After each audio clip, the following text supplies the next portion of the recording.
Hi, this is Myra Elaine from the Buying Space channel. And today I'm reading out of the four Gospels, Matthew, Mark, Luke, and John. I am in Mark chapter 12, the parable of the evil farmers. Then Jesus began teaching them with stories. A man planted a vineyard. He built a wall around it, dug a pit for pressing out the grape juice, and built a lookout tower. Then he leased the vineyard to tenant farmers and moved to another country. At the time of the grape harvest, he sent one of his servants to collect his share of the crop. But the farmers grabbed the servant, beat him up, and sent him back empty-handed. The owner then sent another servant, but they insulted him and beat him over the head. The next servant he sent was killed. Others were either beaten or killed until there was only one left, his son, whom he loved dearly. The owner finally sent him, thinking, "Surely they will respect my son." But the tenant farmers said to one another, "Here comes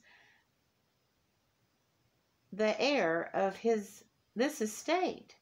Let's kill him and get the estate for ourselves." So they grabbed him and murdered him and threw his body out of the vineyard. "What do you suppose the owner of the vineyard will do?" Jesus asked. "I tell you, he will come and kill these farmers and lease the vineyard to others. Don't you ever read this in the scriptures? The stone that the builders reject has now become the cornerstone. This is the Lord's doing, and it is wonderful to see." The religious leaders wanted to arrest Jesus because they realized he was telling the story against them. They were the wicked farmers, but they were afraid of the crowd. So they left him and went away. Jesus is the heir, and he's the cornerstone. This reminds me of the story of the mule. There was an old man and an old mule, and the old man had come to just hate that old mule. And so he dug a hole, and he put that old mule down in the hole. And then he decided he was going to bury the mule alive. And he threw dirt in, and he threw dirt in, and he threw dirt in. But that mule was down at the bottom of the hole. And every time that dirt fell on him, he shook it off. And he shook it off, and he shook it off. And after it got so deep, he just stepped up to the next level of dirt. And the old man was so angry and hateful, he didn't even realize. And next thing, he turned around, and here was that mule. And he was on solid ground again. He was no longer in a hole.